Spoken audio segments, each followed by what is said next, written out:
लक्ष्मीपूजनाची कथा. एक आटपाट नगर होतं. त्या राज्यामध्ये खूप सारी सुबत्ता होती.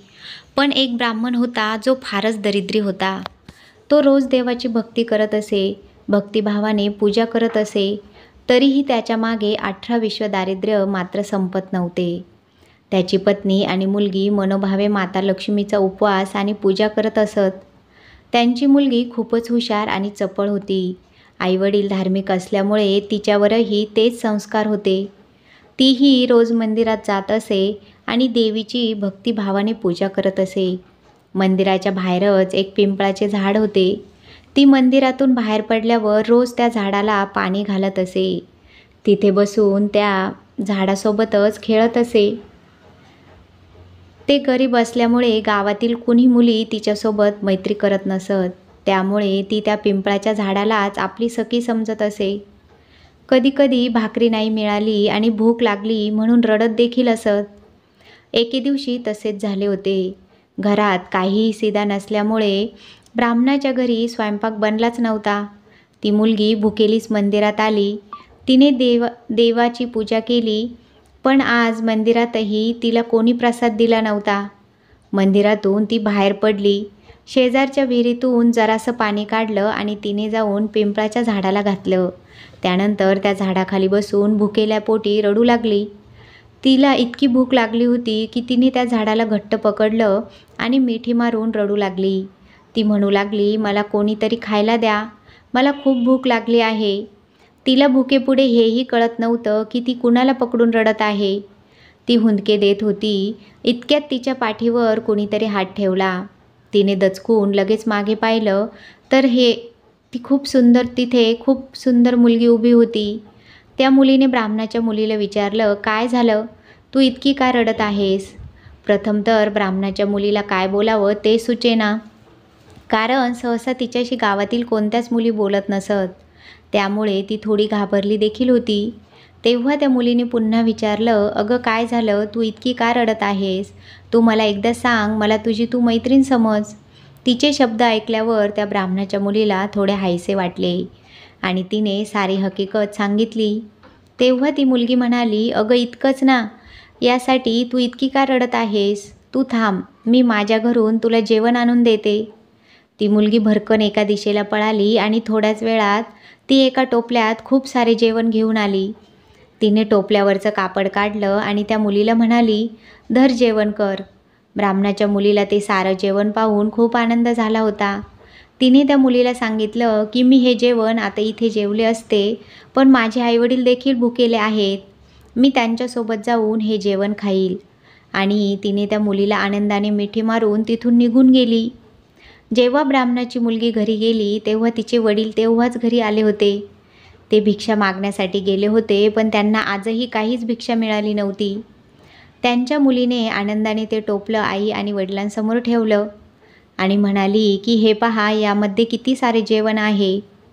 तेव्हा तिच्या आईने तिला विचारलं की तू हे कुठून आणलं? तेव्हा तिने घडलेली सारी हकीकत सांगितली. मग तिघांनी आनंदाने जेवण केलं आणि त्यांनी उरलेलं जेवण वरती छतावर पक्ष्यांसाठी ठेवून दिलं. त्यानंतर पुन्हा दुसऱ्या दिवशी ती मुलगी मंदिरात गेली. मंदिरात पूजा करून झाल्यावर तिने विहिरीतलं पाणी काढलं आणि पिंपळाच्या झाडाला घातलं आणि झाडाशी खेळू लागली. तितक्यात ती कालचीच मुलगी पुन्हा आली. ती मुलगी म्हणाली, तू माझ्याशी खेळशील का? आपण दोघी खेळूया. ब्राह्मणाच्या मुलीला खूप आनंद झाला व दोघीजणी मनसोक्त खूप वेळ खेळल्या. असेच थोडे दिवस निघून गेले. एक दिवस त्या ब्राह्मण मुलीची आई देखील त्या दिवशी त्या मुलीसोबत मंदिरात आली होती. तेव्हा तिने बाहेर आल्यावर तिने पाहिलं की तिची मुलगी एका खूपच तेजस्वी आणि सुंदर मुलीसोबत खेळत आहे. त्या मुलीला पाहून त्या ब्राह्मणाच्या पत्नीस आश्चर्य वाटलं, कारण त्या मुलीचं मुखमंडल काया खूपच तेजस्वी आणि चमकदार होती. तिने काही बोलायच्या आतच ती मुलगी तिला म्हणाली, मी तुमच्या घरी जेवायला येऊ का? खरं तर तिला खूप मोठा प्रश्न पडला होता, कारण घरामध्ये काही खूप जास्त शिदा नव्हता की त्या मुलीस पंचपक्वान्न करू शकेल. कारण मुलीकडे पाहून असे वाटत होते की ती खूप श्रीमंत घरातील मुलगी आहे आणि तिला भाजी भाकरी तरी कशी खाऊ घालणार, असा तिला प्रश्न पडला. पण नाही कसं म्हणणार म्हणून तिने तिला सांगितलं की उद्या ये, उद्या माझा उपवास आहे, तेव्हा तू संध्याकाळी आमच्याकडे जेवायला ये. मी तशीही माता लक्ष्मीची पूजा करते, तेव्हा त्या निमित्ताने उद्या तुला जेवू घालते. पण हिला जेवायला काय घालावं असा विचार करत ती घरी निघून गेली. पण काय आश्चर्य, त्या दिवशी त्या ब्राह्मणास जरा बऱ्यापैकी भिक्षा मिळाली. तिने विचार केला, चला उद्याचा निदान तरी प्रश्न संपला. दुसऱ्या दिवशी सायंकाळ व्हायच्या आधीच ती मुलगी त्यांच्या दारात हजर झाली. तिला इतक्या लवकर आलेलं पाहून ब्राह्मण पत्नीला वाटले, कदाचित हिला खूप भूक लागली असावी, त्यामुळे ही इतक्या लवकर आली आहे. त्यामुळे तिने घाईघाईने जेवण बनवायला सुरुवात करायला घेतली. तेव्हा ती मुलगी म्हणाली, मावशी आज मी स्वयंपाक बनवते, तू बघ बरं मला बनवता येते की नाही जेवण. ब्राह्मण पत्नीने तिला बराच वेळ नकार दिला, पण ती मुलगी मात्र ऐकायला तयार नव्हती. म्हणून तिने तिला स्वयंपाक बनवण्यास परवानगी दिली. ती मुलगी आणि ब्राह्मणाची मुलगी दोघीजणी तिथे थांबल्या.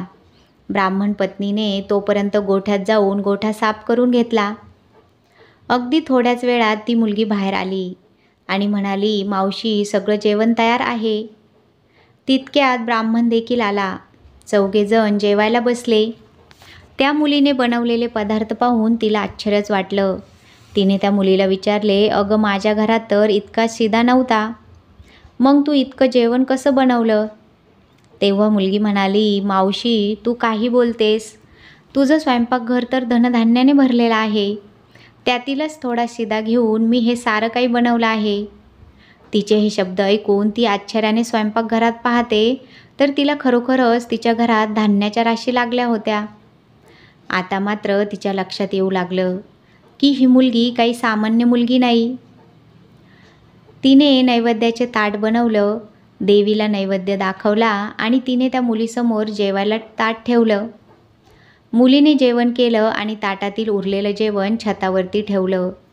जाताना तिने त्या मुलीला आणि आईवडिलांना सांगितलं की मी पुन्हा तुमच्याकडे जेवायला येईन. त्यांनीही आनंदाने तिला होकार दिला. त्यानंतर मात्र ब्राह्मणाची मुलगी मंदिरात जाऊन झाडाला पाणी टाकत असे आणि त्या मुलीची वाट पाहत असे. मात्र ती मुलगी येत नसे. ती रोज त्या मुलीची वाट पाहत असे. त्यानंतर अचानक एके दिवशी दिवाळीचा सण होता. त्या दिवशी अचानक लक्ष्मीपूजनाच्या दिवशी ती मुलगी त्यांच्या दारी आली. तिला बघून तिने आनंदाने त्या मुलीला मिठी मारली आणि तू कुठे गेली होतीस, इतके दिवस का आली नाहीस असे विचारू लागली. तेव्हा ती मुलगी म्हणाली, आज मी तुमच्याकडे जेवणार आहे. ब्राह्मणाच्या पत्नीने यावेळी स्वतःच्या हाताने पंचपक्वान्न बनवले. तिने लक्ष्मीपूजन केलं आणि सर्वजण आनंदाने जेवले. ती मुलगी जेव्हा जाऊ लागली तेव्हा ब्राह्मणाची मुलगी तिला जाऊ देत नव्हती. ती तिला सारखी म्हणत होती, तू इथेच थांब. तेव्हा त्या मुलीने सांगितलं की मी इथेच तुझ्याबरोबर आहे, पण कायमची तुझ्यासोबत राहू शकत नाही. तू जेव्हाही माझी आठवण करशील तेव्हा मी तुला भेटायला येत जाईन. असं म्हणून ती अगदी क्षणातच अंतर्धान पावली. ते सारं दृश्य पाहून त्या तिघांनाही आश्चर्य वाटलं. त्यांना कळलं की ही दुसरी तिसरी कोणी नसून स्वतः माता लक्ष्मी आहे. त्यांनी मनोमन देवीचे आभार व्यक्त केले. दुसऱ्या दिवशी सकाळी ब्राह्मणाची मुलगी छतावर लाकडं काढायला वर चढली आणि पाहते तर काय, तिथे जे उरलेलं धान्य त्यांनी पक्ष्यांसाठी ठेवलं होतं त्यात सर्व धान्यांमध्ये हिरे मोती होते. ते सारे चकाकत होते. मुलीने आपल्या आईवडिलांना आवाज दिला. त्यांनी देखील सारं काही पाहिल्यावर ते माता लक्ष्मीचे आभार मानू लागले. त्यानंतर तो दरिद्री ब्राह्मण माता लक्ष्मीच्या आशीर्वादाने सुखासमाधानाने राहू लागला. अजून लक्ष्मीपूजनाची एक पुरातन काळातील कथा आहे. एका गावामध्ये एक ब्राह्मण जोडपे राहत होते. ते आपल्या घरामध्ये माता लक्ष्मी आणि गणपती यांची पूजा करत असत. ब्राह्मण दररोज त्यांची पूजा अर्चा करत असे. त्यांची पत्नी स्वयंपाक केल्यावर ती त्यांना नैवेद्य दाखवत असे. हे वर्षानुवर्ष चालू होते. पण जसजसे त्यांचे वय वाढत होत गेले तसतसे त्यांच्यामध्ये लहान लहान गोष्टींवरून भांडणतंटे होऊ लागले. त्या ब्राह्मणाची पत्नी भोजन बनवत असे, पण नैवेद्य मात्र त्या ब्राह्मणाला दाखवायला सांगत असे. पण तिला ब्राह्मण म्हणत असे की नैवेद्य दाखवण्याचं काम तुझं आहे, माझं काम तर पूजा अर्चा करण्याचे आहे. हे माझं काम ते तुझं काम, हे मी केले ते तू कर. अशा प्रकारे प्रत्येक गोष्टींवर त्यांचे रोज भांडण होतच असे. हे काम तू कर, ते काम मी करतो. अशा भांडणातच त्यांचे दिवस हळूहळू निघून चालले होते. असेच एके दिवशी कार्तिक महिना चालू होता आणि तो दिवाळीचा दिवस होता. आणि ब्राह्मणाच्या पत्नीने जेवण बनवलं. ती ब्राह्मणाला म्हणाली की तुम्ही नैवेद्य दाखवा. रेणुका माता तेव्हा आणि ब्राह्मण रेणुका म्हणाला देवी तू अशा दाखव विविध नैवेद्य. नावांनी ओळखली नैवेद्य जाते. नैवेद्य दाखवणं या गोष्टीवरून पुन्हा दोघांचे भांडण सुरू झाले.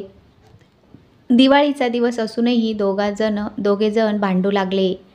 तेव्हा त्यांच्या घरातील गणपती माता लक्ष्मीला म्हणाले, माते, हे दोघेजण रोज नैवेद्य दाखवण्यावरून भांडत असतात. आता आपण इथून निघून दुसऱ्यांच्या घरी जाऊया. असे म्हणून माता लक्ष्मी आणि गणपती तिथून निघून गेले. तिथून निघाल्यावर ते काही अंतरावरती त्यांना एक घर दिसलं आणि ते त्या घरात प्रवेश करतात.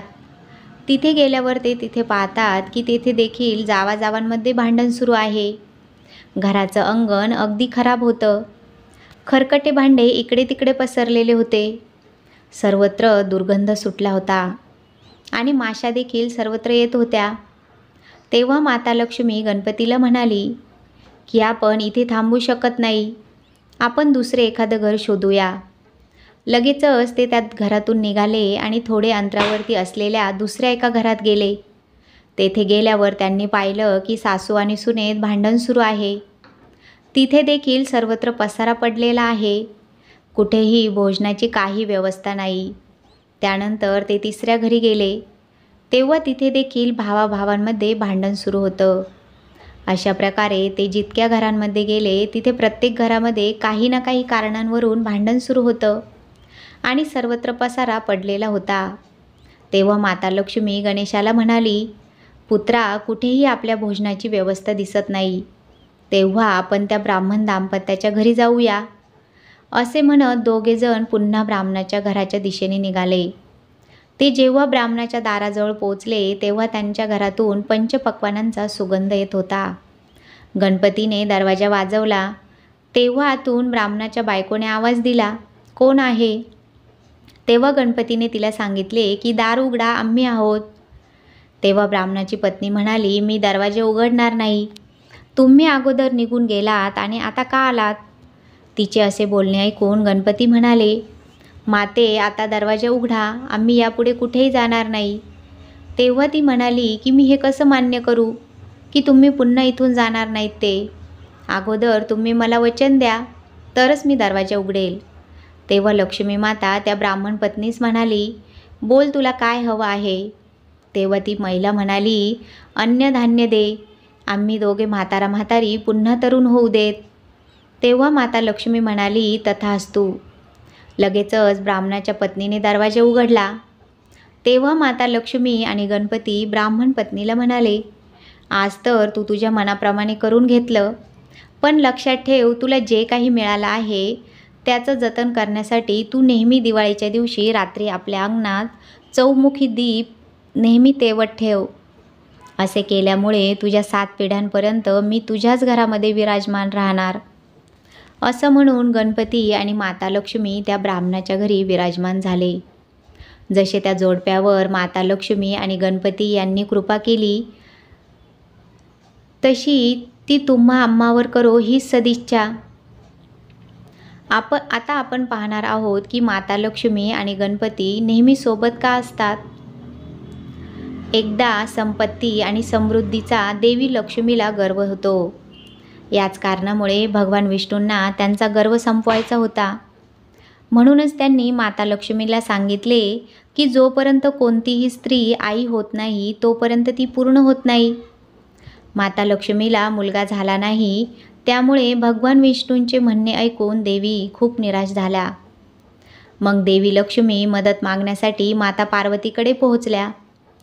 माता पार्वतीला 2 मुले होती, म्हणून त्यांनी माता लक्ष्मीला सांगितले की ती आपल्या एका मुलाला दत्तक घेऊ शकते. माता पार्वतीला माहीत होते की लक्ष्मीजी एका जागी फार थांबत नाहीत. त्यामुळे ती मुलाची योग्य काळजी घेऊ शकत नाही. पण तिची वेदना समजून माता पार्वतीने तिला आपला मुलगा गणेश दिला. माता पार्वतीला पुत्र गणेश मिळाल्यावर लक्ष्मी माता खूप प्रसन्न झाली आणि ती गणेशाची खूप काळजी घेईल असे तिने सांगितले. हेच कारण आहे की जो सुख आणि समृद्धीसाठी देवी लक्ष्मीची पूजा करतो त्याला प्रथम गणेशाची पूजा करावी लागते. कोणत्याही शुभ कार्यासाठी लक्ष्मीची पूजा करण्यापूर्वी गणेशाची पूजा केल्यानंतरच ती यशस्वी आणि संपन्न मानली जाते. दीपावलीच्या सर्वांना हार्दिक हार्दिक शुभेच्छा. कथा आवडली असेल तर व्हिडिओला लाईक करा, शेअर करा आणि अशाच पौराणिक कथा ऐकण्यासाठी माझ्या मराठी कथा या चॅनलला नक्की सबस्क्राईब करा. धन्यवाद.